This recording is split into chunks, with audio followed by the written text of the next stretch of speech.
Noong October 26, 1440, isang dating bayani ng France ang sinunog ng buhay sa harap ng napakaraming tao. Hindi dahil natalo siya sa digmaan, kundi dahil may mga bulong-bulungan na may mga nakakatindig balahibong ginawa siya sa loob ng sarili niyang castle. Pero ang mas nakakatakot, ang lalaking ito, minsan lumaban siya katabi ni Joan of Arc bilang isang respetadong knight. Paano naging simbolo ng kabayanihan ang isang pangalan na kalaunan ay iniugnay sa isa sa pinakamadilim na chapter ng medieval France? Pero bago natin pag-usapan yan, kung paano siya naging isa sa pinaka-kontrobersyal na tao sa medieval Europe, kailangan muna nating balikan kung paano nagsimula ang kanyang downfall. Dahil minsan, ang pinaka-nakakatakot na tao ay yung mga taong minsan nating hinahangaan. October 26, 1440, balamig ang hangin, punong-puno ng tao sa execution site. Mga pare, mga sundalo, mga ordinaryong mamamayan. At sa gitna ng lahat ng yun, nakatayo ang isang dating bayani ng France. Tahimik, hindi siya nasigaw, hindi siya nagmamakaawa. Parang tanggap na niya na ito na ang katapusan. Makalipas ang ilang sandali, binigti siya sa bitayan. At pagkatapos noon, sinunog siya ng buhay. Pero ang mas nakakagulat dito, may ilang pa ring mga taong umiiyak para sa kanya. Dahil para sa iba, si Gilles de Rais ay hindi lamang halimaw.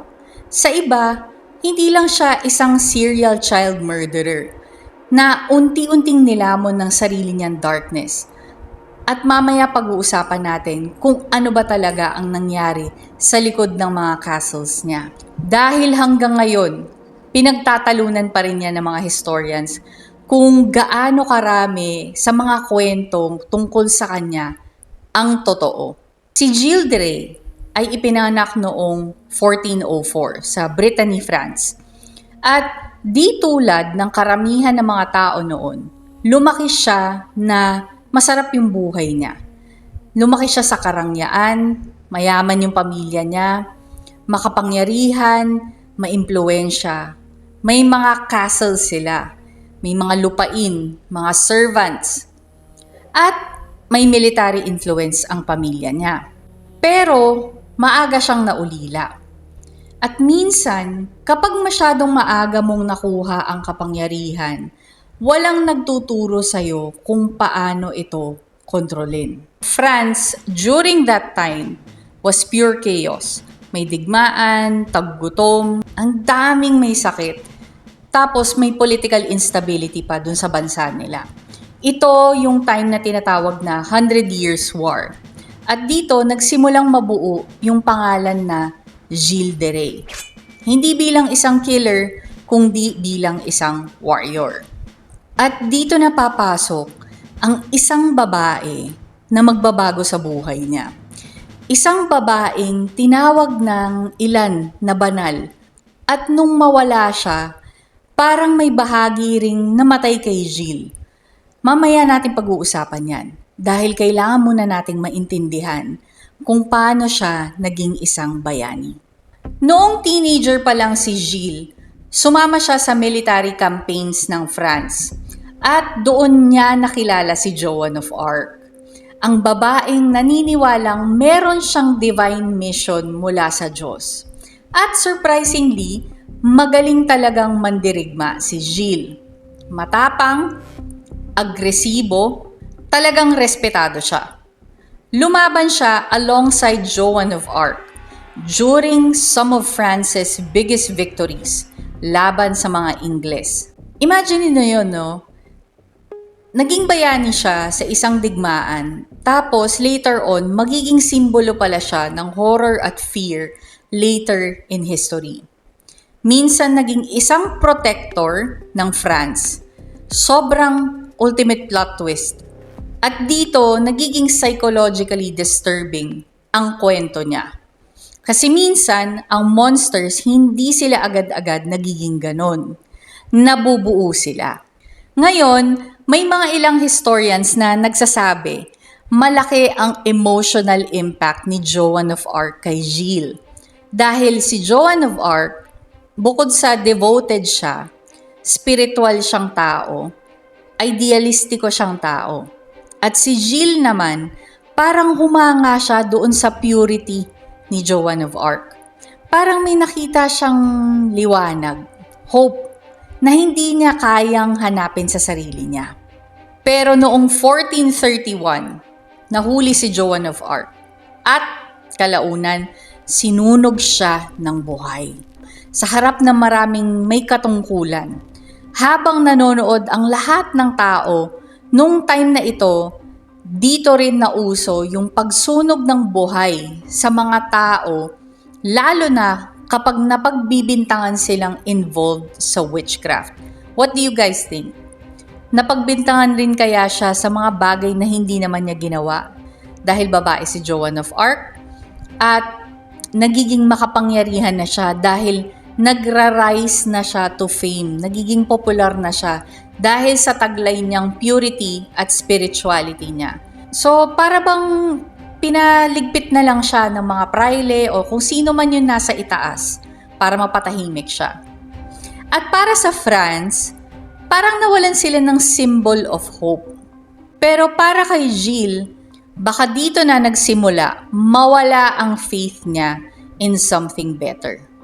Dahil pagkatapos mamatay ni Joan of Arc, bigla ang may nagbago. Hindi na siya pareho, unti-unti na siyang nawalan ng direksyon. At mamaya pag-uusapan natin kung bakit maraming historians ang naniniwalang dito nagsimula ang kanyang descent into darkness. So pagkatapos ng mga war years, biglang nag-iba yung lifestyle ni Gilles. Naging sobrang extravagant niya. Mahilig siya sa mga giant performances, mga religious ceremonies, mga mamahaling damit, mga theatrical productions. Kumbaga, extravagant excess lifestyle. Marangyang buhay talaga. Para bang sinusubukan niyang punuin ang isang emptiness sa loob niya. Pero habang lumalala yung obsession niya sa mga grandiosong mga bagay, lumala rin yung gastos niya. At syempre, hanggang saan ka lang ba dadalhin ng pera mo? Eventually, unti-unti niyang nawaldas yung sarili nilang kayamanan. Sarili nila dahil pera ng pamilya niya yon. At dito papasok ang pinaka-eerie but in my opinion, the most interesting part ng storya niya, which is about alchemy, occultism, at mga bulong tungkol sa demon summoning. May isang pangalan na madalas inuugnay sa kanya, Francesco Prelati, isang Italian cleric, na allegedly tumulong kay Gilles sa mga occult rituals niya. At ayon sa mga ilang testimonies noong araw, sinubukan daw nilang mag-summon ng demons at gumawa ng mga ritual. Humahanap din sila ng paraan para sa mga supernatural wealth. Malamang gusto pa rin niyang magpayaman, lalo na dahil nilustay na niya yung kayamanan niya sa excessive lifestyle niya. Pero tandaan natin, medieval Europe ito. Panahon ito ng mga religious paranoia, inquisition, fear, at syempre usong-uso ang mga pamahiin, mga superstition. Kaya hanggang ngayon, pinagtatalunan pa rin ng historians, alin kaya dito ang totoo at alin kaya ang exaggeration. At honestly, mas nakakatakot yun dahil hindi mo alam kung saan nagtatapos ang history at saan nagsimula ang myth. Pero hindi occultism ang tunay na sumira sa pangalan niya, kundi ang mga missing cases, mga batang hindi na umuuwi. At dito nagiging sobrang dark na ng kwento niya. Around 1432 to 1440, may mga batang nawawala malapit sa mga properties ni Gilles, mostly mga batang lalaki. At habang tumatagal, dumadami ang bulong-bulungan. May mga servants na allegedly nag-testify. May mga batang dinadala sa mga castles niya. Tapos, wala na nakakakita sa kanila ulit. At according dun sa mga akusasyon, doon nagsimulang mabuo ang isa sa pinaka-horrifying reputations sa medieval Europe. I feel na kailangan kong sabihin ito. Importante itong part na to. Hindi natin isa-sensationalize yung violence nung pangyayari. Dahil ang questionable dito, hindi yung gore, kundi yung idea na may darkness na nangyayari habang tahimik lang ang lahat sa paligid. At iyon ang mas realistic na horror. So may mga ilang historians na naniniwala na posible talagang guilty siya. Habang may iba naman na nagsasabi na baka politically amplified yung mga akusasyon. So ino-OA lang yung mga akusasyon tulad ng mga ibang pinuno na ginawa ng propaganda. Kasi nga 'di ba, naging hero si Gilles ng France before yung downfall niya. Pero kahit ano pa man ang totoo, isang bagay lang ang malinaw. Takot na takot talaga ang mga tao kay Gilles de Rais noon. At ang mas disturbing pa dito, hindi siya agad nahuli dahil sa mga batang nawawala. May ibang bagay pa na unang nagpabagsak sa kanya. At dito natin makikita kung paano minsan power protects monsters. Ang isa sa mga naging issue kay Gilles, may mga disputes involving the church property and abuse of authority. So nagkaroon ng tensyon sa pagitan niya at ng simbahan. May suspecha ako dito, pero anyway, moving on. At dito nagsimulang maghukay yung mga authorities tungkol sa kanya tungkol sa baho, tungkol sa kanya, mga chismis tungkol sa kanya. Habang iniimbestigahan siya, unti-unting lumabas ang mga testimonies. So mga former servants, mga witnesses, mga locals. At parang biglang bumukas ang isang libro na punong-puno ng dark secrets. Imagine niyo yun. Medieval castle, candlelight, bulong-bulungan, whispers, takot. At bawat confession, mas lalong nagpapadilim sa imahe niya. Noong trial niya in 1440, eventually umamin si Gilles. Pero hanggang ngayon, debated pa rin. Pinilit ba siya o threatened ba siya? Politically manipulated ba? I'd say yung pinaka-last option, pero opinion ko lang yun. Let me know about your thoughts below sa comments. Pero maraming testimonies ang sobrang detalyado at doon lalong natakot ang buong Europe. At alam nyo kung ano pa ang mas eerie dito, may possibility na siya ang naging inspirasyon ng isang sikat na fairy tale killer. Pero teka, mamaya natin pag-usapan yan. Ang execution. October 26, 1440, na-sentence si Gilles de Rais to death by hanging and then being burned alive. At habang papalapit na yung execution, sinabi ng ilang accounts na kalmado lang daw siya. Para bang alam niya na there's no going back. At pagkatapos siyang bitayin, sinunog yung katawan niya.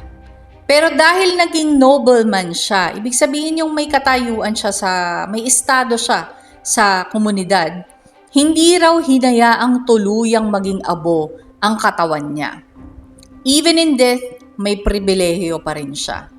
And honestly, parang bagay yun sa buong storya niya. Isang lalaking protected by power hanggang sa huli. And somehow, yung pagiging hero niya nung war times at yung pagiging former na knight niya na nagpoprotekta pa rin sa kanya. Ang lungkot lang, tsaka ang tragic nung mga huling sandali niya. The Bluebeard Connection. Naalala nyo kanina nabanggit ko na merong isang fairy tale character na naimpluwensyahan niya, na malamang sa kanya yung inspiration. May mga historians na naniniwalang si Gilles de Rais ang isa sa naging inspiration para kay Bluebeard. Ang kwento ng isang mayaman na nobleman na may horrifying secret sa loob ng kanyang castle. At dito mo makikita kung paano minsan nagiging alamat ang tunay na mga pangyayari. So, reflection time. Palaisipan lang. Para sa akin, ang pinaka nakapagtataka sa storya ni Gilles de Rais ay hindi lang yung accusations, kundi yung tanong na iniwan niya. Paano ba nagiging halimaw ang isang taong minsang tinawag na bayani? Posible bang may darkness na talaga siyang dala noon pa? O talaga bang may mga taong unti-unting nasisira? Lalo na yung sa pagkamatay ni Joan of Arc. Dahil minsan, ang tunay na horror, hindi lang yan tungkol sa multo, hindi din about tungkol sa demons. It's about human nature. At minsan, ang pinakamadidilim na tao ay siyang once upon a time naging considered na bayani at respetado pa. Kayo guys, ano ba ang sa tingin ninyo? Naniniwala ba kayong guilty talaga si Gilles de Rais? O posible bang ang bahagi ng kwento niya ay produkto rin ng mass panic at fear or politics at medieval hysteria? Kumbaga, naging close-minded lang yung mga tao dati at wala naman talagang katotohanan dun sa mga haka-haka at chismis tungkol sa kanya. I-comment nyo sa baba. Gusto ko malaman ang theories ninyo.